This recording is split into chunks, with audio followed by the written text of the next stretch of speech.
warahmatullahi wabarakatuh. Halo Sobat Education, perkenalkan, nama saya Dimas Sulistyo, saya merupakan mahasiswa Prodi Pendidikan Matematika. Pada kesempatan kali ini saya ingin mempresentasikan mengenai rencana pembelajaran matematika atau yang sering kita sebut dengan RPP. Nah, RPP ini merupakan tugas seorang guru merancang suatu pembelajaran di kelas yang dilaksanakan satu hingga atau beberapa lebih kegiatan. Nah, pada kesempatan kali ini saya ingin mempresentasikan RPP yang telah saya buat, di mana topik pembahasannya adalah perbandingan. Apa aja sih isi RPP itu? Jangan di skip ya video ini, tonton hingga selesai. Nah, langkah pertama yang harus kita siapkan, yang pertama kita harus menulis format yang ada pada PowerPoint yang telah saya paparkan. Yang pertama ada materi pembelajaran matematika, kelas, semester, alokasi, hari atau tanggal, topik atau tema.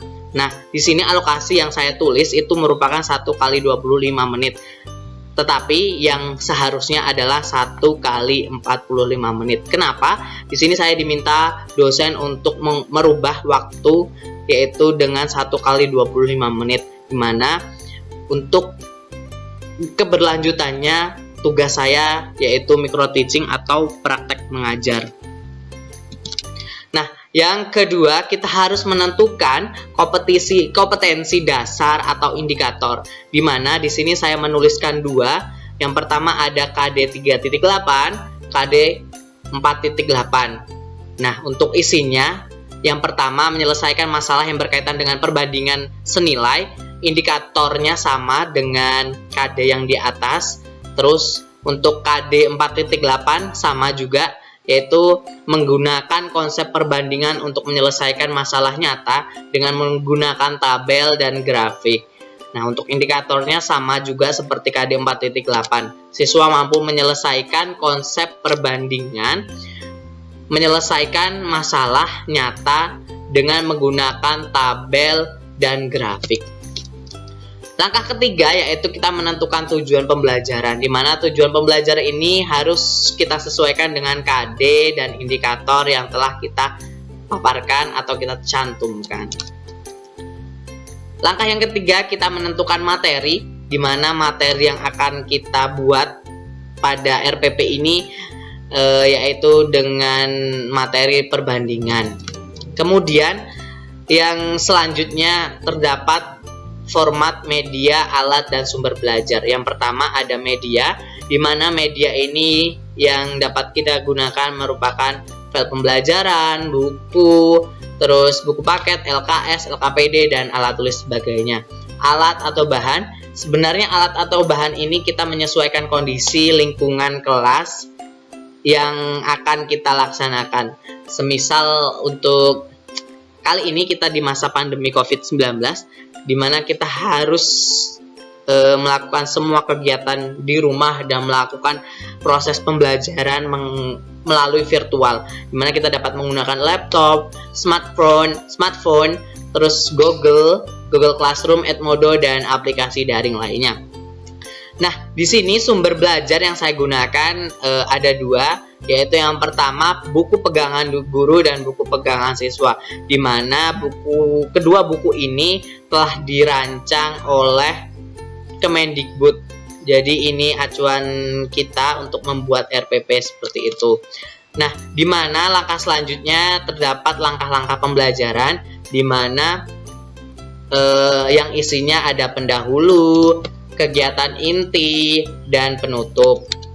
Nah, untuk pendahuluan kegiatan pembelajarannya dengan alokasi waktu 5 menit.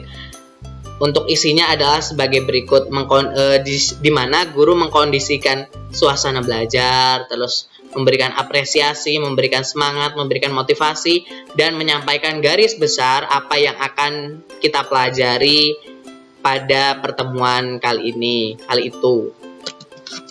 Nah, langkah selanjutnya ada kegiatan inti, di mana kegiatan pembelajarannya harus mencakup semua yang ada pada PowerPoint yang telah saya paparkan. Yang pertama ada mengamati, menanya, mengumpulkan data, dan menalar, serta mengkomunikasikan dan mencipta. mengamati di mana saya memberikan sebuah tayangan kepada siswa, terus menanya, kemudian saya menanyakan kepada siswa apa yang dapat diambil atau yang dipelajari dari video yang telah saya paparkan sesuai dengan materi yang akan kita bahas pada pertemuan kali itu. Nah, kemudian pengumpulan data.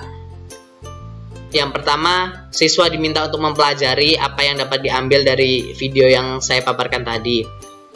Kemudian ketiga, menalar. Menalar, guru memberikan paparan materi melalui PowerPoint atau berbicara secara langsung yang seperti saya lakukan kali ini. Terus yang kedua, mengkomunikasikan. Guru meminta kepada siswa apakah ada yang ditanyakan mengenai materi yang telah dipaparkan oleh guru.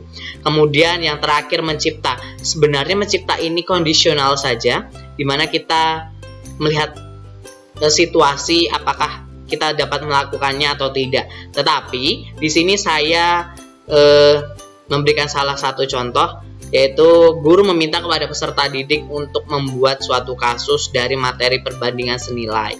Nah, di sini saya meminta kepada peserta didik untuk membuat salah satu kasus sesuai materi yang telah mereka pelajari, seperti itu.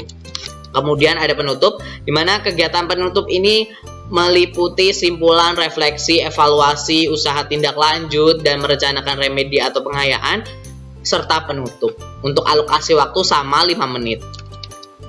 Nah, langkah selanjutnya pada akhir kegiatan pembelajaran terdapat penilaian mengacu pada indikator. Nah, jadi penilaiannya itu mencangkup 3. Yang pertama ada sikap, pengetahuan, dan keterampilan.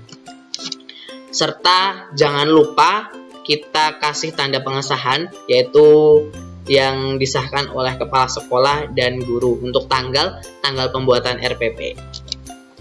Nah, setelah lembar pengesahan atau tanda tangan oleh kepala sekolah dan guru, di mana di sana terdapat lampiran-lampiran. Lampiran pertama berisi yang pertama bahan ajar lengkap, kedua lembar kerja peserta didik, kedua lampiran kedua instrumen penilaian, lampiran ketiga instrumen penilaian pengetahuan, dan lampiran keempat instrumen penilaian keterampilan.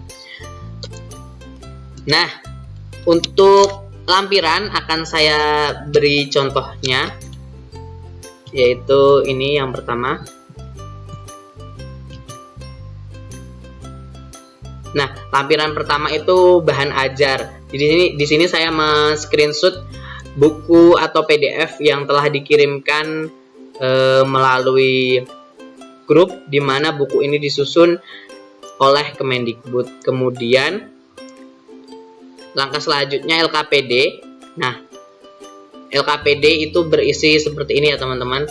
Nah, untuk penilaian bebas kelompok atau individu, dan harus mencangkup permasalahan di kehidupan nyata. Nah, jangan lupa setiap memberi soal atau memberikan suatu masalah, kita harus melampirkan penyelesaiannya. Kemudian lampiran kedua berisi penilaian sikap. Nah, di mana lampirannya seperti ini. Terus lampiran ketiga itu instrumen penilaian pengetahuan, di mana di sini saya mengangkat suatu kasus juga. Jangan lupa setiap kita mengangkat suatu kasus, kita cantumkan kunci jawaban atau penyelesaian. Terus lampiran ketiga terdapat pedoman instrumen pengetahuan, dan lampiran keempat terdapat instrumen penilaian keterampilan. Ya, terima kasih. Mungkin cukup itu saja yang dapat saya sampaikan mengenai pembuatan atau perancangan RPP pada pembelajaran matematika. Kurang lebihnya saya mohon maaf. Wabillahi taufik walhidayah. Wassalamualaikum warahmatullahi wabarakatuh. Terima kasih. Assalamualaikum warahmatullahi wabarakatuh. Salam education.